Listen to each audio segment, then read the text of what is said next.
Then when I graduated in 1960, the government said I had to go serve as a soldier for 2 years. I asked permission to do non-military service. So there's an agency in Akron, Pennsylvania called MCC, the Mennonite Central Committee, that helps young men find civilian work instead of military work. So my friend Bob Shack, a Canadian, he and I volunteered to go work in a hospital in Nepal, way up high in the Himalayan mountains. And we were all ready to go to Nepal. And then Ajahn Forrest Travailler จากฟาร์มสัมพันธกิจอำเภอเมืองจังหวัดเชียงราย he asked the MCC if they had 2 young men to help on this cooperative farm. So Bob and I went.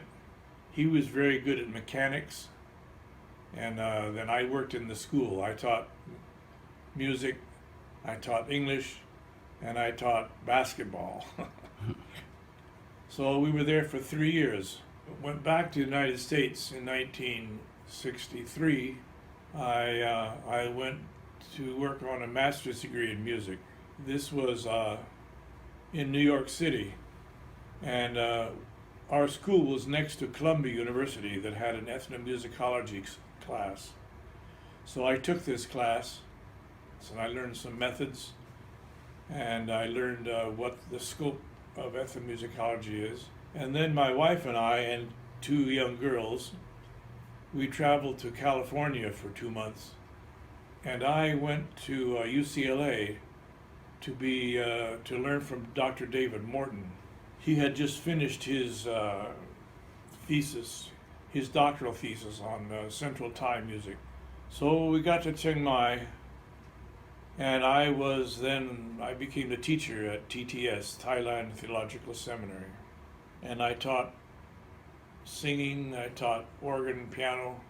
I started a project of using Thai instruments, Ranat, Khan, Kim, Unkalung, well that's called Malaysia, and other things like that. We composed music in a Thai style for the Christian churches, and a lot of people enjoyed that. Some people thought it was not a good idea. In my spare time, I took my tape recorder and my camera, my notebook, and my Honda, and I drove around the countryside looking for musicians to record, and also, of course, in the town of Chiang Mai. I went to the temples, especially Wat Chiang Yun, Wat Chiang Mun, and I met some very wonderful people, and other temples too, and I went to just look for Lana music wherever I could find it, in the town, in the country, and I would ask people who know music, can you tell me where are the best musicians that I can record, that I can visit? And so after 4 years, I had collected a big library of tapes. It was all reel-to-reel tapes in those days, and little cassettes. So after I left, by the time I left, I had more than 150 reels of music. So most of them I had sent back to UCLA with friends who were traveling. We left Chiang Mai in 1971. We went to Bluffton, Ohio. Well, we had a year in Austria. Mm-hmm. After Chiang Mai, 1 year in Austria, where I studied at the School for Music Education. The school started by Karl Orff. And then we went to Bluffton, but then it was called Bluffton College. Now it's called Bluffton University. So I taught vocal music, I taught singing, and I had a class in Asian music. I organized a class in Asian music. And I taught some Thai music. I had a group of performers who played Sala Saw Sun. We played a few songs. That was good fun. And it was at this time that I met David Morton. David Morton was still living, and he invited me to write these articles, as I said. And then also Terry Miller, Dr. Terry Miller, came to visit us in Bluffton, and that was a good thing. We had a lot of good talks. And after 2 years at Bluffton, we moved here to Dartmouth. Then about 8 years ago, I took all my tapes to University of Indiana and gave them to the archive there. And they made very nice CD copies for me. And then the next step was to put them in digital form. I copied each file, each soundtrack, and all that for about 1,400 tracks of sound. And that's very special. And I feel very good about that, like it's one of the best things I've done in my life. Especially for all the fantastic musicians I met, including Lาคม, Nai Wichian, Tipao Khan King. And along the way, as I did my field work, I noticed that there were a lot of blind musicians. ซึ่งตอนนั้นเรียกว่าวันนี้พบแลกเปลี่ยน music and ทำมาหากินโดยเล่นดนตรี So that was good. I recorded about 12 of these blind and handicapped musicians, and that was very, very heartwarming because I saw how people with who have very, very bad fortune in life use music in the best possible way to support themselves and to bring beauty and goodness to other people. It's a wonderful thing they do. And then also one of the most satisfying things is that I was able to meet pinpiat players. I met 7 of them in all, in and around Chiang Mai. The first time I saw a pinpiat, I didn't know what it was. I saw the parts in an antique shop, but it wasn't put together.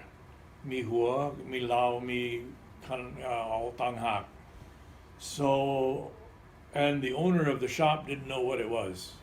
So I put it together, and I showed it to some musicians of mine, and mi nai tip tape mongkon ti samat ti ruchua pen pinpiat. And he said my grandfather played the pinpiat in the orchestra of the Jiao Chiang Mai and the old court of the Prince of Chiang Mai in the old days. So he was the first one I met. And then I met Lai Mok. And then in Lamphun I met 4 players. And all that was very, very valuable. And so I wrote a story about that. And that story was printed in Thailand, first in the Sawatdi magazine called They Also Serve. And then later, after I got back to the United States, David Morton helped me publish a longer story about the pinpia in the Journal of UCLA Selected Reports. And I learned later that this story helped young Thai musicians to become interested in the pia again and to help revive it. And now it's quite a popular thing. It's become a symbol of Northern Thai culture, and that's a very good thing. And I feel very proud and warm-hearted about that I had mi bot bat na chui ma hai pin pia soon hai bai. So in 2008, I started writing. Actually, I wrote with my computer, and I tried to write a chapter on every important kind of Thai music which I met up with, and a chapter for every important musician, and some of my special experiences, and I call it musical journeys. Now, in 2016, I feel like this is the last big step in my work in ethnomusicology, is to bring everything that I've recorded and give it back to the world, especially to musicians in Thailand, because it's a gift. I've received this gift from Thai musicians and it's not mine. It's my work is invested in it, but the music itself belongs to the people in Thailand. So I'm very pleased to have it go back home. ดนตรีพื้นเมืองปิกบ้านดีมาก